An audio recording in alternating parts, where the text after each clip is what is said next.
உன் இஷ்டத்துக்கெல்லாம் நீ யோசிக்காத. எழில பத்தி எனக்கு தெரியும் அமிர்தா.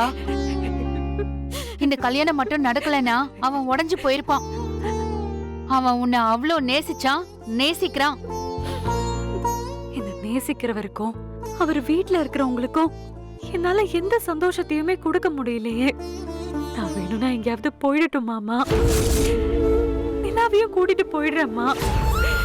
ஏய், என்ன சொல்ற? எங்க போவ நீ? எங்க போவ? எங்கேயாவது போறேம்மா.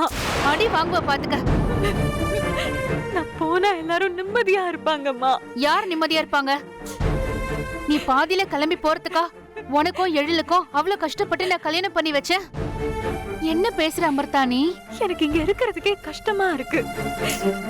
எப்ப பாட்டி என்ன சொல்லுவாங்களோன்னு பயந்து பயந்து வாழற மாதிரி இருக்கு. என்னால எழலும் திட்டு வாங்குறது எனக்கு ரொம்ப குற்ற உணர்ச்சியா இருக்குமா. நிஜமா எங்கேயாச்சும் போயிடலாமான்னு தோணுது. சும்மா எதையாவது சொல்லிட்டு இருக்காத. பாட்டி கிட்ட நான் பேசுறேன்னு சொன்னேன்ல, அவங்க உன்னை ஒரு வார்த்தை கூட சொல்லாத மாதிரி நான் பாத்துக்கிறேன். ஆனா எங்கேயாவது போயிடுறேன்னு மட்டும் தயவு செஞ்சு நீ சொல்லிடாத. நீயும் நிலாவும் தான் எழிலோட சந்தோஷம்.